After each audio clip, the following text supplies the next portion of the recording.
Well, anyway, okay, let's end with this one, and that is the Influenza Preparedness Stakeholder Conference on the centenary of the 1918 pandemic, and this took place in January 2019. It was run by Chatham House, which is the Royal Institute for International Affairs. And there were all kinds of people at this.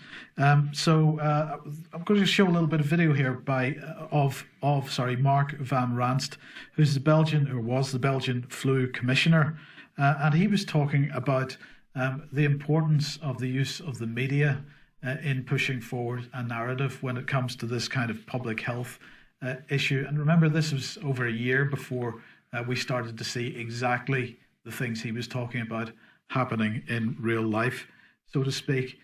So have a listen to this. I was asked to tell you about my experiences being the crisis manager, the flu commissioner for Belgium, and highlighting the communication aspects there. And then you have one opportunity to do it right. I mean, day one is so important. In day one, you start your communication with the press, with the people, and you have to do it right. I mean, you have to go for one voice, one message.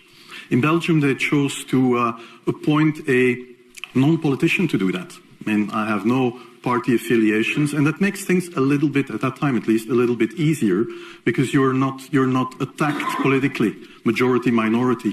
That doesn't come into play, and that was a huge advantage. The second advantage is that you can play in Brussels the complete naive guy and get a lot more done than you would otherwise be able to do. You have to be omnipresent that first day or the first days, so that you attract the media attention. You make an agreement with them that you will tell them all, and if they call, you will pick up the phone. When you do that, then you can profit from these early days to get complete carpet coverage of the field, and they're not going to search for alternative voices there.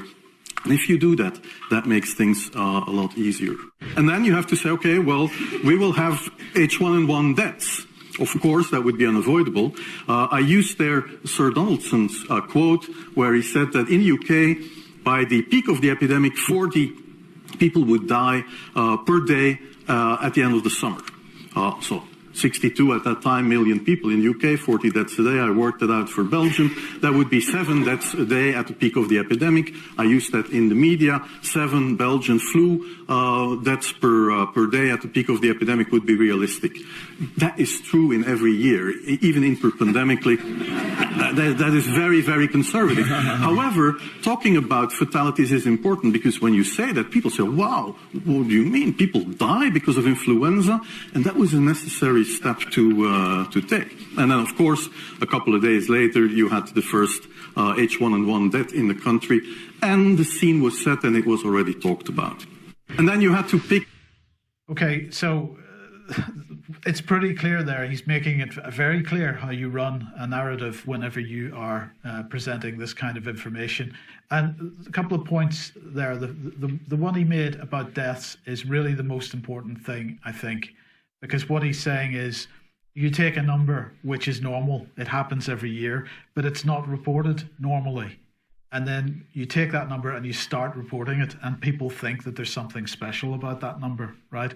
And then, well, in this case, what we've done is we've added the effects of lockdown onto that, so that we've had some excess mortality. So you take that number and you add a bit more on top, and you say this is really serious, even though the excess mortality that you've seen has been seen before in history. We've had peaks of similar excess mortality in the past. And then, of course, if you don't take population changes into account, you can make the numbers seem even worse again. But he was absolutely making the point that you simply start reporting the numbers and people will get very concerned very quickly and ask questions. You mean people die from this? This little piece of video was very, very interesting. Now, somebody in the chat box was asking, is this a leak? Well, it's not a leak. These types of conferences are happening all the time. They're run by organizations like Chatham House and other think tanks of this type. And unless you're watching these conferences, of course, the videos go out on YouTube.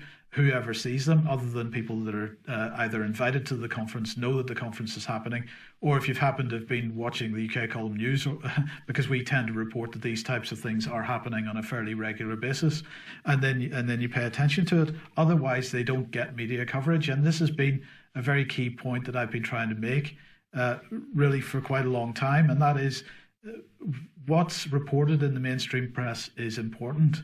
But equally important, if not more so, is what doesn't get reported in the mainstream press, because there's stuff going on that we all need to be aware of. So essentially, he was saying you take things that are happening really normally in other years, normal death counts, normal incidents of flu or an epidemic, and then you kind of give it the Alistair Campbell treatment. Yes. You sex it up, and then it becomes something bigger.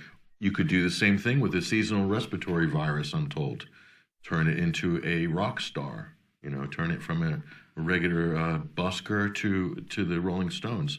And that seems to be what's happened with the coronavirus in 2020. It's become the rock star of seasonal respiratory viruses. And as been pointed out in the chat box, if you were paying attention to that little bit of video, Jonathan Van Tam was sitting in the front row. And so he had the full briefing. Oh, really? I didn't notice that. Fancy that. Yeah. Fancy that. He was probably no doubt inspired by a great PowerPoint presentation. Yes. Really. Now, we will just end with this.